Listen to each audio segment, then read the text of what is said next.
అస్సలాము అలైకుం అందరికీ నమస్కారం. Welcome to my channel. ఈరోజు మనం చికెన్ బగారా రైస్‌ని టేస్టీగా ఎలా చేసుకోవాలో చూసేద్దాం. ఈరోజు నేను ఈ బగారా రైస్‌ని కాస్త డిఫరెంట్‌గా చేశాను. టేస్ట్ సూపర్‌గా ఉంటుంది. ఈ వీడియోని స్కిప్ చేయకుండా ఎండ్ వరకు చూడండి. ఈ బగారా రైస్‌ని తయారు చేయడానికి ముందుగా మనం బియ్యాన్ని తీసుకోవాలి. నేను ఇక్కడ 1 గ్లాస్ వరకు బియ్యాన్ని తీసుకుంటున్నాను. ఈ గ్లాస్‌లో నాకు 250 గ్రామ్స్ వరకు రైస్ పడుతుంది. ఇంట్లో మనం డైలీ యూజ్ చేసే రైస్‌ని నేను ఇక్కడ తీసుకుంటున్నాను.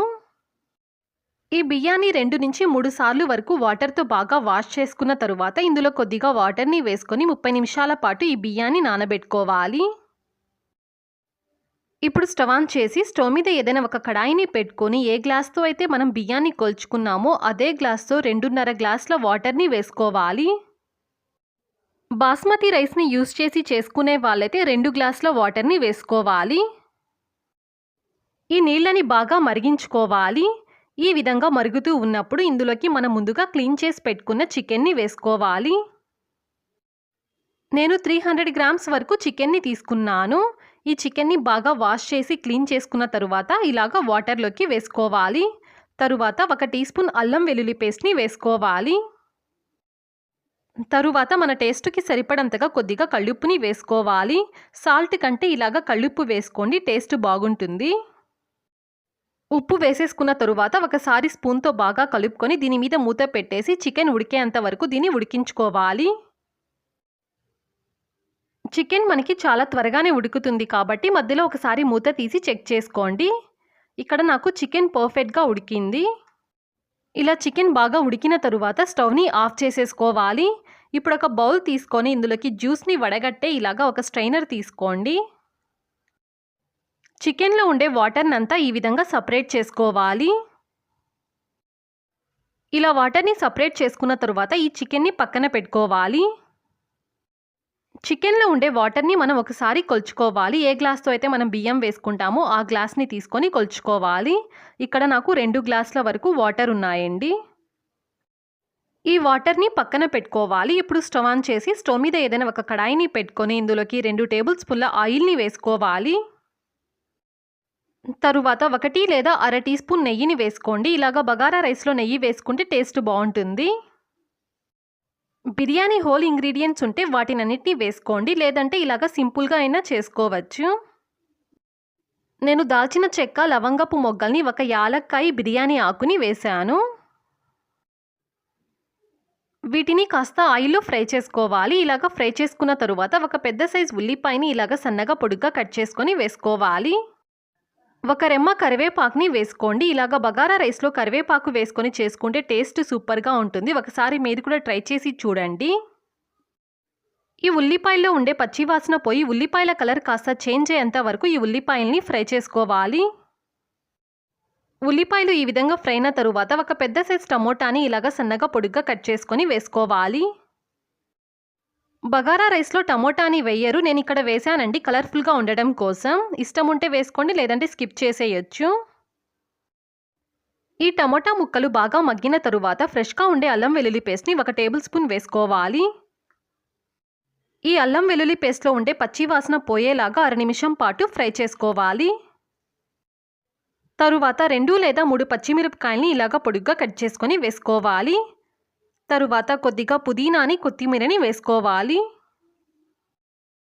మనం వేసుకున్న కొత్తిమీర, పుదీనాలో పచ్చి వాసన పోయేలాగా అర నిమిషం పాటు దీన్ని కూడా బాగా ఫ్రై చేసుకోవాలి. అర టీ స్పూన్ గరం మసాలాని వేసుకోవాలి. బాగా స్పైసీగా తినే వాళ్ళైతే 1 టేబుల్ స్పూన్ గరం మసాలాని వేసుకోండి. తరువాత 1 టేబుల్ స్పూన్ ఫ్రెష్‌గా ఉండే పెరుగుని వేసుకోవాలి. ఈ పెరుగు మసాలాలో బాగా కలిసేలాగా బాగా కలుపుకోవాలి. ఇప్పుడు ఎసరికి వాటర్‌ని వేసుకోవాలి. చికెన్ ఉడికించుకున్న వాటర్ ఉంది కదా, ఆ వాటర్‌ని ఇక్కడ వేస్తున్నాను. నేను నార్మల్ రైస్‌ని యూజ్ చేసి చేస్తున్నాను కాబట్టి 2 గ్లాసుల ఈ వాటర్‌ని వేశాను. బాస్మతి రైస్ అయితే 1.5 గ్లాస్ వాటర్‌ని వేసుకోండి.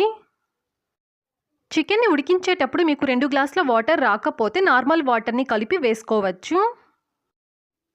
ఒకవేళ చికెన్‌లో మనకి 2 గ్లాసుల కంటే ఎక్కువ వాటర్ మిగిలితే ఆ మిగిలిన వాటర్‌ని చికెన్‌లో వేసుకొని కుక్ చేసుకోవచ్చు. ఇప్పుడు టేస్ట్ చూసుకొని మనం ఉప్పుని వేసుకోవాలి. ఇక్కడ నేను కొద్దిగా సాల్ట్‌ని వేశాను. ముందుగానే ఉప్పుని వేసుకోకండి, ఎందుకంటే చికెన్ వాటర్లో ఉప్పు ఉంది కాబట్టి. అందుకనేసి ఇప్పుడు టేస్ట్ చూసుకొని ఈ స్టేజ్లో వేసుకోవాలి. ఇలా నీళ్లు మరుగుతూ ఉన్నప్పుడు మనం ముందుగా నానబెట్టుకున్న బియ్యంలో ఉండే వాటర్నంతా పూర్తిగా వంచేసుకొని ఇలాగ బియ్యాన్ని వేసుకోవాలి.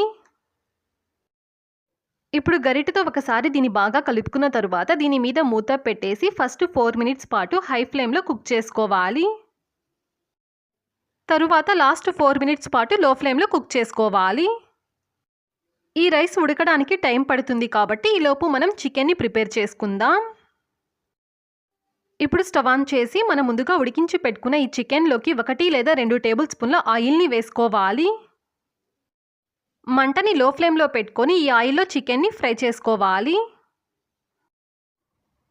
చికెన్ని ఇలాగ ఫ్రై చేసేసుకున్న తరువాత 1/2 టీ స్పూన్ పసుపు పొడిని వేసుకొని 1 టేబుల్ స్పూన్ కారపొడిని వేసుకోవాలి. 1/2 టీ స్పూన్ ధనియాల పొడి వేసుకొని 1/2 టీ స్పూన్ గరం మసాలాని వేసుకోవాలి. ఇవన్నీ బాగా కలిసేలాగా 1 నిమిషం పాటు బాగా కలుపుకోవాలి. తరువాత ఫ్రెష్గా ఉండే అల్లం వెల్లుల్లి పేస్ట్ని 1 టీ స్పూన్ వేసుకోండి. ఆల్రెడీ మనం చికెన్ని ఉడికించేటప్పుడు వాటర్లో వేసాము, అందుకనేసి ఇప్పుడు మనం కొద్దిగా వేస్తున్నాము. ఈ అల్లం వెల్లుల్లి పేస్ట్లో ఉండే పచ్చి వాసన పోయేలాగా ఫ్రై చేసుకోవాలి. తరువాత 1/2 కప్పు ఫ్రెష్గా ఉండే పెరుగుని వేసుకోవాలి. ఈ పెరుగంతా చికెన్కి బాగా పట్టే విధంగా 1 నిమిషం పాటు బాగా కలుపుకోవాలి. ఇదిగో చూడండి, ఈ విధంగా మనకి పెరుగులో నుంచి కొద్దిగా వాటర్ వస్తుంది.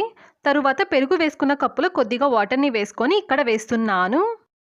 ఈ చికెన్లో ఉండే వాటర్ అంతా పోయి మనకి తిక్కుగా అవ్వాలి, అందుకనేసి 5 నుంచి 7 నిమిషాల పాటు లో ఫ్లేమ్లో దీన్ని కుక్ చేసుకోవాలి. ఇదిగో చూడండి, మనకి చికెన్ ఈ విధంగా తిక్కుగా అవ్వాలి.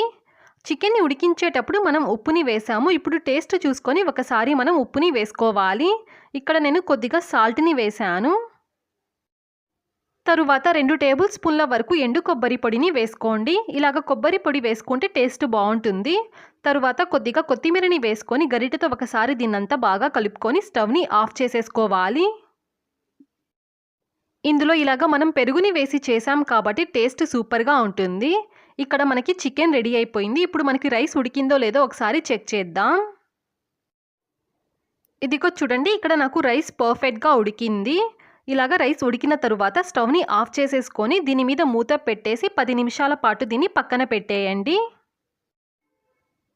10 నిమిషాల తర్వాత ఇలాగ సర్వ్ చేసుకుంటే ఎంతో టేస్టీగా ఉండే బగారా రైస్ మనకి ఇక్కడ రెడీ అయిపోయింది.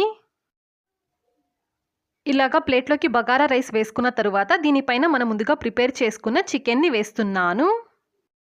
ఎప్పుడు చేసుకునే బగారా రైస్ చికెన్ కాకుండా ఇలాగ డిఫరెంట్గా ట్రై చేసి చూడండి, ఖచ్చితంగా నచ్చుతుంది. ఈ వీడియో నచ్చితే లైక్ చేయండి, షేర్ చేయండి, సబ్స్క్రైబ్ చేయండి. ఫర్దర్ వీడియోస్ కోసం పక్కనున్న బెల్ ఐకాన్ని క్లిక్ చేయండి. Thanks for watching.